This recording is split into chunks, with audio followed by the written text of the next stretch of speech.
Hello everyone, this is homework number 7, questions number 7 and 9 that have been requested to be done. So let me pull them up here.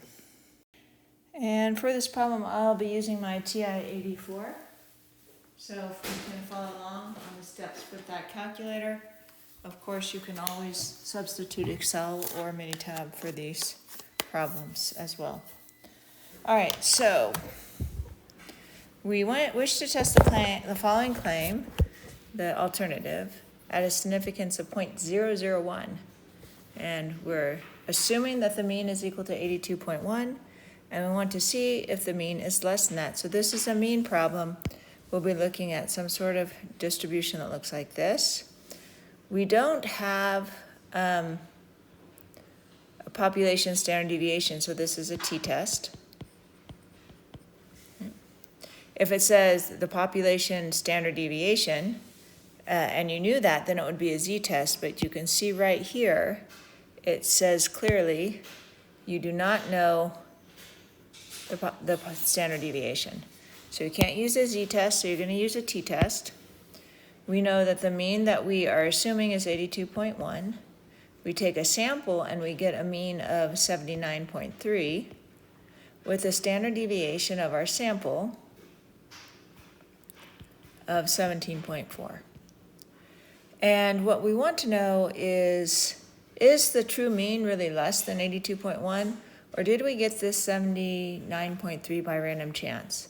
And the way that we test that is we consider the standard error and we ask how likely is it that we would get 79.3 by random chance or less. So we're looking for that area under the curve, and then we're going to compare it to our critical value up here. And that's the whole process of a t-test. All right, so first they want to know what your critical value is. Again, this is a t-test, so we need a t critical value. We are doing a 1 left tail test. So we're looking down here where 0.001% of the data is in that left tail. We know our sample size is 185. So our degrees of freedom is n-1, which is 184. So from here, I'm going to take distribution. So second bars go down to inverse t. Our area is 0.001. This always takes area from the left tail. So if it was a right tail test, I'd have to put 0.9991 minus 0.001. But this is a left tail. Degrees of freedom 184. We're going to paste this and hit enter. And this number here should be a negative 3.135113. We're going to 3 decimal places, so we can truncate it right there because it rounds down with the 1. Now we're looking for a test statistic. Our test statistic by hand is this formula, the sample mean minus the population mean that we assume to be true from the null hypothesis, divided by the standard deviation over the square root of n. So it's just like finding a z-score. It's the same type of formula. This is our test statistic. I can do this by hand, just taking, sometimes that's just as fast, 79.3 minus 82.1, close parentheses, divided by, open parentheses, 17.4 divided by the square root of 185, our n, and close parentheses again and hit enter.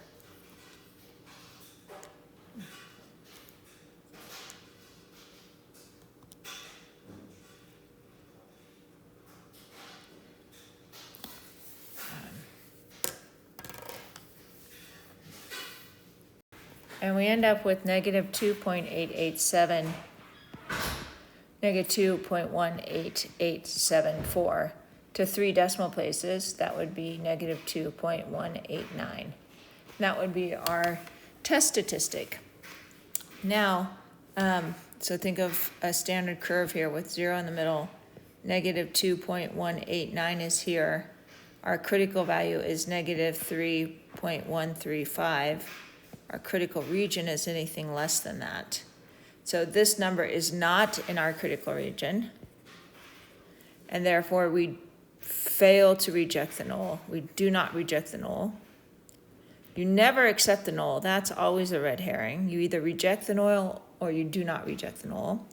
And then we will say there is not sufficient evidence to warrant rejection of the claim that the population is less than, that doesn't make sense. There is,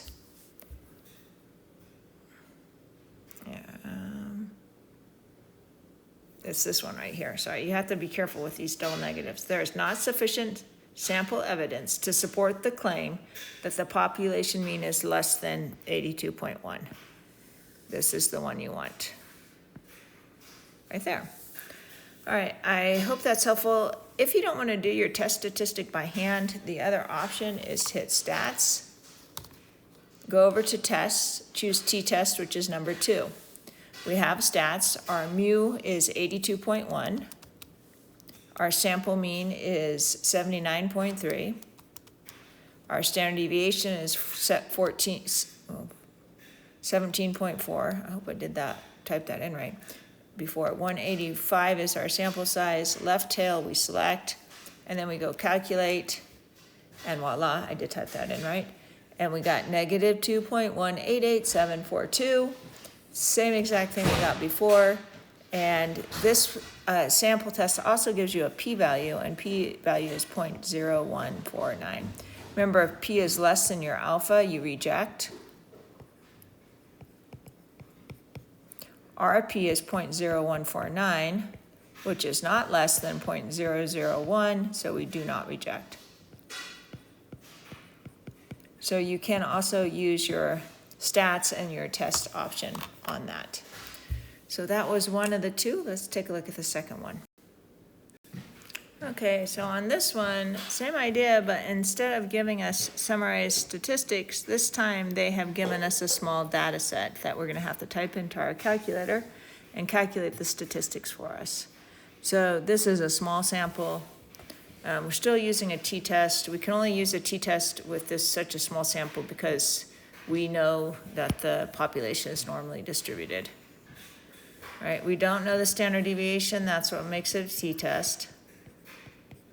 All right, and we got that following thing. So again, we're looking at this idea where our mean is at 85.5, and we're wondering, is the mean of this equal or not equal to that? So this is what we would call a two-tailed test. I know that because of this not equal sign right here. All right. So let's go ahead and figure out some data for us. It wants to know the test statistic. So I'm going to go ahead and type this into list 1. To do that, I'm going to turn my calculator on, hit statistics, hit edit, go up and clear my list 1 out, and type these numbers, 78.1. Can also do this in Excel just as easily. Do need glasses though. 85.6. 79.8, 77.8, and 69.7. So that's my list 1. And now I'm going to find the test statistic. I can do that directly on my calculator without even finding the mean and the standard deviation by hitting stat, tests, number 2 t-test, choosing data, telling it it's in list 1.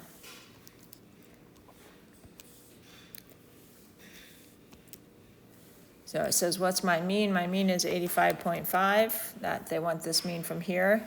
When they ask you this, they're asking for the mean from the null hypothesis.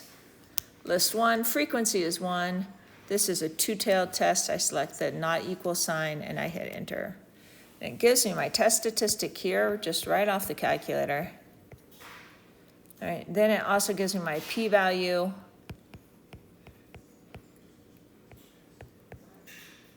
So this p-value is greater than alpha. Notice my alpha is 0.001 still. That's bigger. So I failed to reject again. Okay. And the appropriate answer for the conclusion is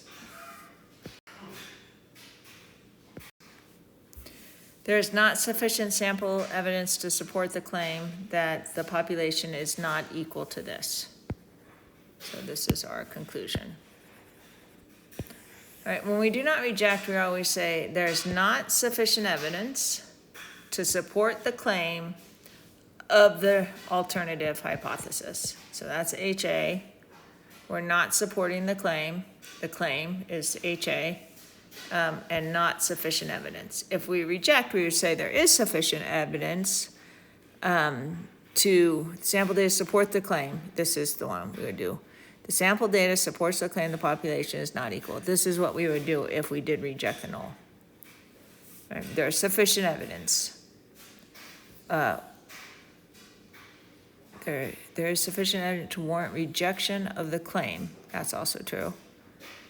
No, that's not true. We're not rejecting the claim. We're doing this one. This would be the other option. If we were to reject, if you chose this, you would choose that one right there. All right. I hope that's helpful, and I'm going to post this on YouTube and email it out to you guys. Have a great night. Thanks.